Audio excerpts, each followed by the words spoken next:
Pangulu Balang. Patung isinya dibuat dari jasad anak kecil yang dipelihara untuk dikorbankan. Ya teman, patung batu menyerupai manusia ditemukan di Kabupaten Labuan Batu Utara atau Labura, Sumatera Utara, Sumut. Patung ini ditemukan seorang petani bernama Sarpin Ritonga di kebunnya di Desa Meranti Omas, Kecamatan 9 sampai 10. Informasi dari orang-orang tua di sana mengatakan bahwa zaman dahulu memang ada kerajaan di wilayah sekitar itu. Kemungkinan besar patung itu merupakan peninggalan kepercayaan masyarakat Batak kuno dan diyakini memiliki kekuatan gaib yang tersimpan dalam patung tersebut.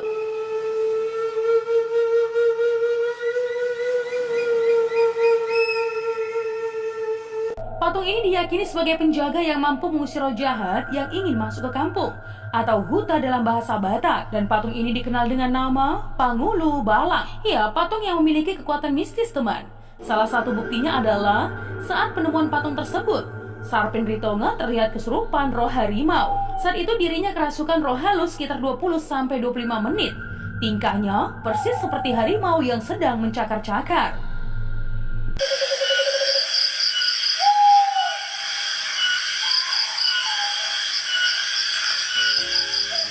Nah teman, patung Pangulu Balang ini dipercaya bisa menjaga dan melindungi kampung mereka dari mara bahaya.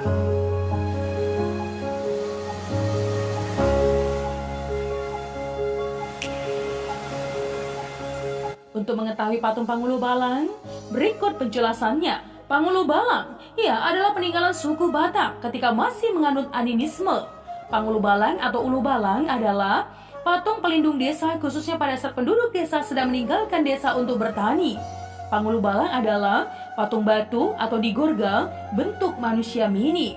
Patung Pangulu Balang bukanlah sembarangan patung teman yang dibuat begitu saja, tetapi patung yang sebelumnya diisi dengan jasad manusia yang sengaja dikorbankan dan diolah sedemikian rupa, khususnya untuk membuat Pangulu Balang. Ya, menurut cerita nih teman, manusia yang dikorbankan ini adalah anak kecil yang diambil dan diasuh dengan perjanjian. Apapun permintaan si anak akan dituruti, asal si anak mau memberikan apa yang diminta oleh pengasuhnya. Ya, si anak tidak tahu kalau dia akan dikorbankan.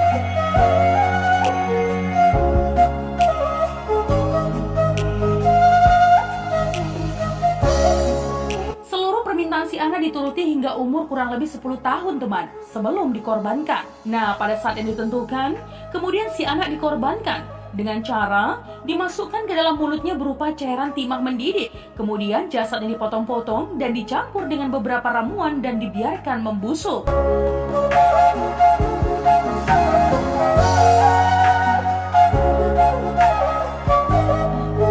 Nah teman, air fermentasi yang keluar dari mayat anak tadi disimpan di dalam cawan. Lalu sisanya dibakar untuk mendapatkan abunya. Untuk memanggil si anak yang sudah dikorbankan tadi, disiapkanlah patung. Patung inilah yang disebut Pangulu Balang.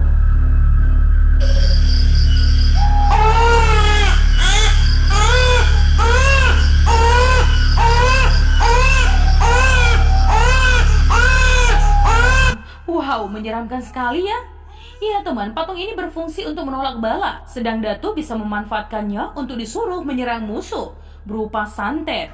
Pangulu Balang ini pada saat-saat tertentu dipele atau diberi makan oleh majikannya yang menemunya berupa padi yang digongseng atau berti, telur ayam kampung, dan lain-lain. Seandainya majikannya terlambat mamele atau memberi makan, ada harapan telur ayam sekampung yang sedang diarami akan bayuhon atau tidak jadi menetas, karena sebelumnya telah disantap oleh Pangulu Balang.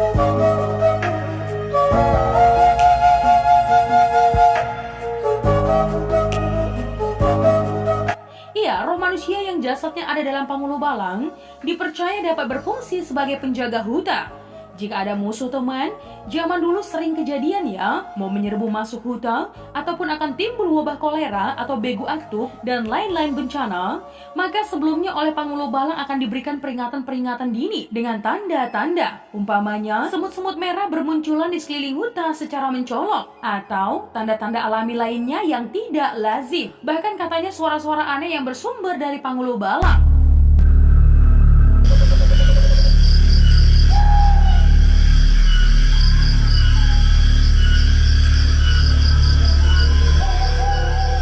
Orang sekampung dapat mengambil tindakan berjaga-jaga atau mengantisipasi kemungkinan datangnya bahaya. Nah, Panghulu-Balang juga memiliki peranan penting dalam perselisihan antar marga atau antar desa. Roh Panghulu-Balang ditugaskan ke daerah musuh untuk menutup mata dan telinga musuh agar tidak mampu untuk berperang lagi.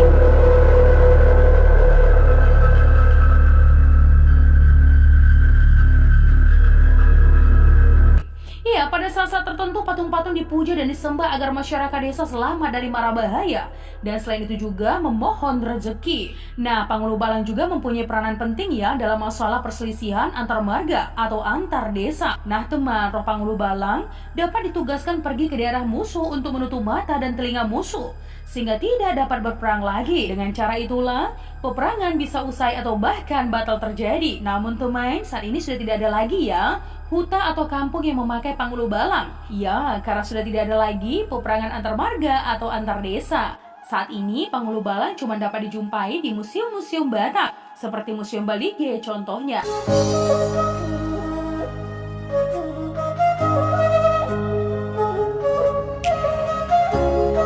Lebih lanjut teman, kepercayaan dan penyembahan kepada roh oleh orang Batak disebut pelbegu, artinya menyembah batu dan roh. Begu adalah roh atau badan yang tidak berdaging, karena itulah kerap kali disebut nabegu doi. Sifat kepercayaan ini berkisar pada penyembahan roh leluhur atau nenek moyang. Nah teman, untuk keperluan itu mereka membuat patung-patung yang disebut adu. Patung yang ditempati oleh roh-roh leluhur disebut dengan adu satua dan harus dirawat dengan baik.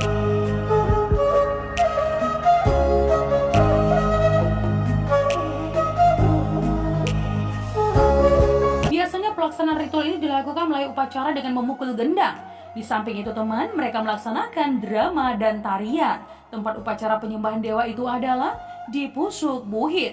Iya, salah satu ciri khas dari upacara ini adalah menghormati roh nenek moyang teman.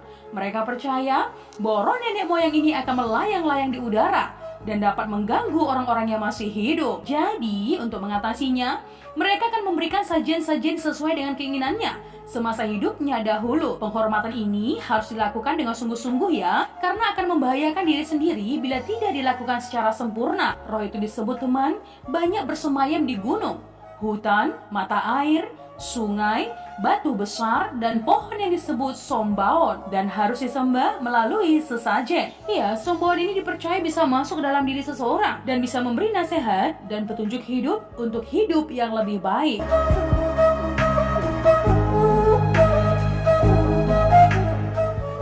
Seni topeng Batak, karya seni yang hampir tidak pernah absen dalam upacara tradisional Batak.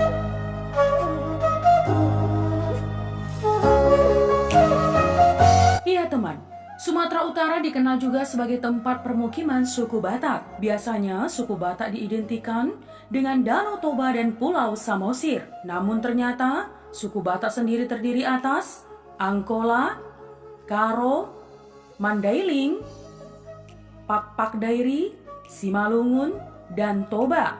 Iya teman, kekentalan nuansa budaya yang sudah mengakar di suku ini membuat masyarakat tidak pernah meninggalkan upacara adat tradisionalnya yang biasanya diiringi dengan tarian topeng.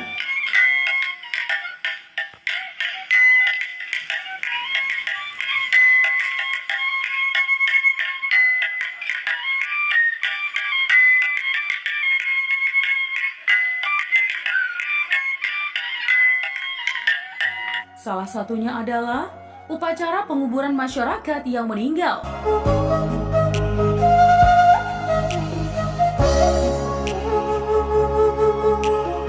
Ya, di setiap daerah di suku Batak, topeng Batak memiliki sebutan yang berbeda. Gundala-gundala adalah sebutan orang Batak Karo, sedangkan orang Pak Dairi menyebutnya dengan mengkuda-kuda. Terdapat juga topeng Tapanuli dan topeng Simalungun. Iya, topeng atau kedok adalah gambar atau pahatan dalam bentuk muka orang atau binatang. Topeng pada umumnya dibuat dari kayu teman, meskipun ada pula dari bahan lain yang dibuat demikian rupa, sehingga dapat dipakai di bagian muka atau kepala orang untuk keperluan upacara atau tarian. Muka yang digambarkan adalah watak-watak tokoh-tokoh atau simbol-simbol tertentu yang dapat memberi efek seperti yang dikehendaki oleh penciptanya.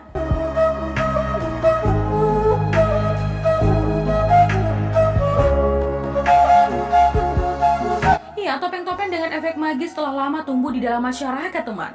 Gambar topeng yang digoreskan pada kendi atau gerabah lain, pada perunggu, genderang perunggu, dan lain-lain sudah ada sejak masa prasejarah. Topeng ditampilkan pada upacara memanggil hujan misalnya.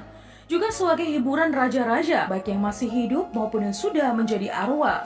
Raja-raja adalah pelindung kerajaan atau seluruh masyarakat. Penampilan topeng di Batakaro, Simalungun, Tapanuli, Pak Dairi cenderung pada bentuk teater, seperti halnya tari topeng yang terdapat di Jawa, Bali, dan Madura, yang berlatar belakang falsafah kehidupan yang digambarkan secara estetis dengan iringan musik dan lagu. Bedanya, teman, pertokoan topeng Batak lebih terbatas dibandingkan dengan topeng Jawa, Bali, dan Madura. Di lingkungan masyarakat Batak, seni topeng maju pesat sejak awal abad ke-20 ini. Nah, tema, dasar, atau latar belakang perkembangan seni topeng di lingkungan masyarakat Batak itu sama, teman, yakni sebagai sarana untuk memanggil dan memuja roh nenek moyang.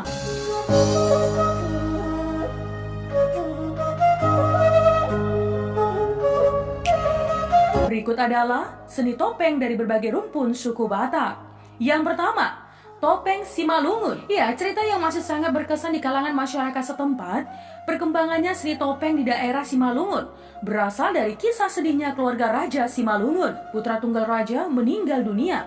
Raja sedih, apalagi sang permaisuri atau Puang Balon menjadi merana. Seluruh kerajaan diliputi mendung kesusahan. Dalam kesulitan semacam ini, timbullah upaya di kalangan masyarakat untuk menghibur keluarga raja.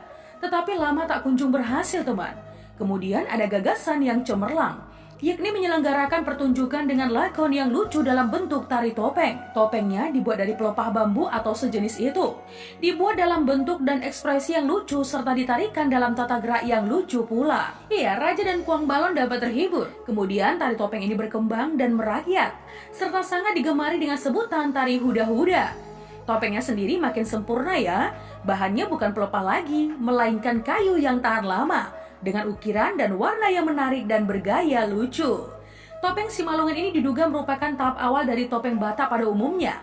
Pada dasarnya, topeng Simalungun terdiri atas 4 tokoh saja, yaitu 1 wanita, 2 pria, dan 1 burung. Gaya wajah yang tidak seram tetapi romantik dan cenderung lucu. Ekspresi rendah hati tetapi optimis, mempesona, sesuai dengan latar belakang sejarahnya, yakni untuk menghibur keluarga raja yang sedang duka nestapa.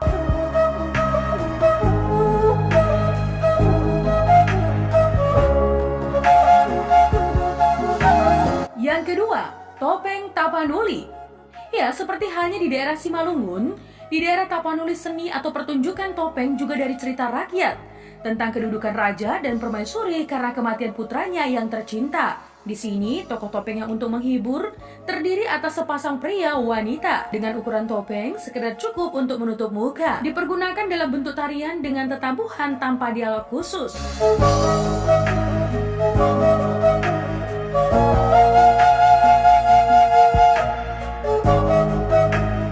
Nah teman, ada juga si gale-gale yang artinya lemah lembut. Adalah boneka patung kayu berbentuk manusia pria remaja dalam ukuran yang mendekati natural, dilengkapi kostum tradisional Batak. Tiap-tiap bagian tubuhnya diberi persendian dan tali sedemikian rupa, sehingga seseorang atau dalang dengan diiringi gendang dapat memainkannya seperti gerakan-gerakan seorang remaja putra yang seakan-akan hidup. Si gala-gala atau si gale-gale dengan demikian termasuk seni teater boneka atau puppet teater. Latar belakangnya sama teman, yakni menghibur ibu yang kematian satu-satunya putra yang berangkat ke medan perang di usia remaja, sehingga mengalami duka nestapa yang amat dalam. Bahkan si anak yang telah menjadi mayat itu dipeluk terus, tanpa menghiraukan proses pembusukan yang terjadi.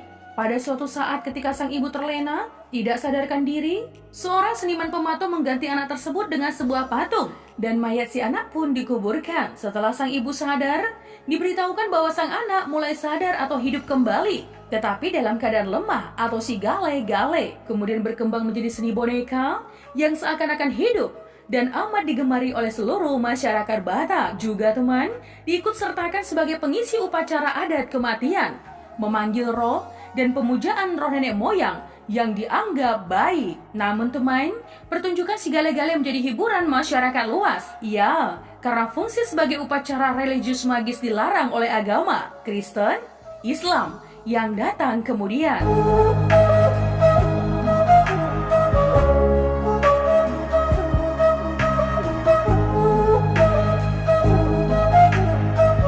Yang ketiga, topeng Pak-Pak Dairi. Bila dibandingkan dengan daerah Simalungun di daerah Pak-Pak Dairi, seni topeng tidak begitu berkembang. Pertunjukan ditujukan untuk upacara ritual di samping sebuah hiburan dan lebih cenderung pada ritual magis.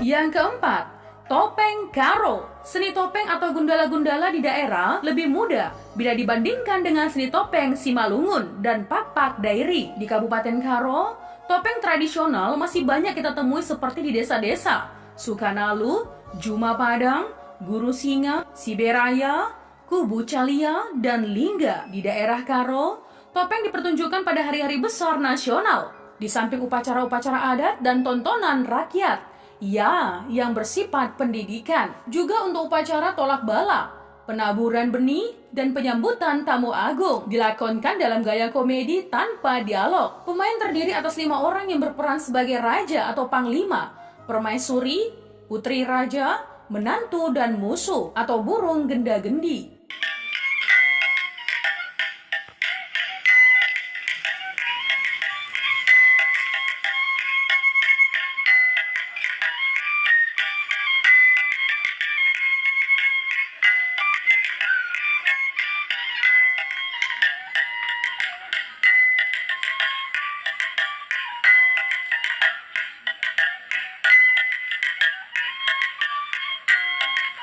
Bahan dan proses pembuatan topeng. Bahan baku topeng adalah kayu yang cukup keras, yakni sangketen, dilengkapi dengan bambu, ijuk, dan lain-lain.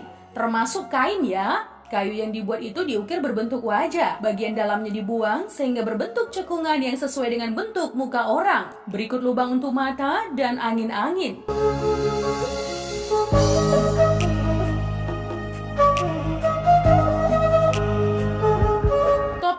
Sigurda-gurdi. Topeng burung sigurda-gurdi, paruhnya juga terbuat dari kayu yang sama. Kerangka atau badan burung yang dapat dimasuki orang dibuat dari bambu dan ditutupi kain.